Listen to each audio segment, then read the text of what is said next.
Hi hello welcome to Shiva studios. Kollywood నుంచి బాలీవుడ్ వరకు తన నటనతో ఎంత గుర్తింపు తెచ్చుకున్నారు. తన వివాదాస్పద మాటలతో అంతకంటే ఎక్కువ వ్యతిరేకతను మూటగట్టుకుంటున్నారు నటుడు ప్రకాష్ రాజ్.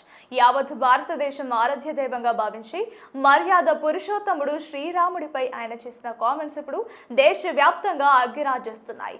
ప్రకాష్ రాజ్ ను తక్షణమే సినిమాల నుంచి బ్యాన్ చేయాలనే డిమాండ్ ఇప్పుడు సోషల్ మీడియాను షేక్ చేస్తోంది.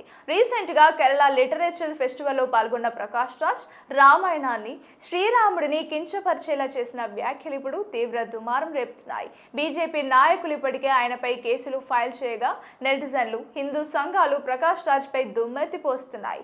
మేధావిని అని చెప్పుకునే ప్రకాష్ రాజ్ కేవలం హిందుత్వాన్ని ఎందుకు టార్గెట్ చేస్తున్నారన్నది ఇప్పుడు $1 మిలియన్ ప్రశ్న. దేశంలో ఎన్నో దారుణాలు జరుగుతున్నాయి. రీసెంట్ గా టీసీఎస్ లో లవ్ జిహాద్ బయటపడి దేశాన్ని కుదిపేసింది.